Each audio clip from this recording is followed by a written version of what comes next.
ജീവിതത്തിന്റെ ഏതൊരവസ്ഥയിലാണോ നിലകൊള്ളുന്നത് അതിൽ സംതൃപ്തരാകാൻ നമ്മൾ എന്താണ് നിർബന്ധിതരാണ്. വഅലം, നീ മനസ്സിലാക്കണം, അന്നൽ ഉമ്മത ലവിജ്തമഅത് അലാ അൻ യൻഫഉക ബിശൈഇൻ, ഈ നാട്ടുകാർ മുഴുവൻ ഒന്ന് ചേർന്നിട്ട് നിനക്കൊരു ഉപകാരം ചെയ്യാൻ വേണ്ടി ഒരുമിച്ച് കൂടിയാലും ലം യൻഫഉക ഇല്ലാ ബിശൈഇൻ ഖദ് കതബഹു അല്ലാഹു ലക്, അല്ല നിശ്ചയിച്ചല്ലാതെ നിനക്ക് വരൂല.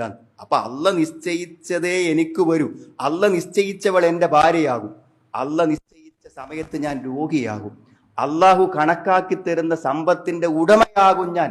അള്ളാഹു തരുന്ന ശരീരപ്രകൃതിയുടെ ഉടമസ്ഥനാകും ഞാൻ. അള്ളാഹു തരുന്ന ജീവിത സാഹചര്യങ്ങൾ ആണിതെല്ലാം എന്ന് മനസ്സിലാക്കിയാൽ അതിന് ഇഷ്ടപ്പെടാനും തൃപ്തിപ്പെടാനും എന്താണ് പ്രശ്നം? ലി അന്നല്ലാഹ ഹകീം മാ ഫഅലഹ ഇല്ലാ ലിഹിക്മതിഹി. അല്ല എന്തെങ്കിലും നമുക്ക് തന്നെ അള്ളാഹ് അതിന്റെ പിന്നെ ഒരു ഹിക്മത്തുണ്ട്. അള്ളാഹ് ഹക്കീമാണ്. അല്ല അങ്ങനെയാണ്. എല്ലാം പെൺകുട്ടികളാക്കിയോ, അള്ളാഹ്ക്ക് ഒരു ഹിക്മത്തുണ്ട്. എല്ലാം ആൺകുട്ടികളാക്കിയോ, അള്ളാഹ്ക്ക് ഒരു ഹിക്മത്തുണ്ട്.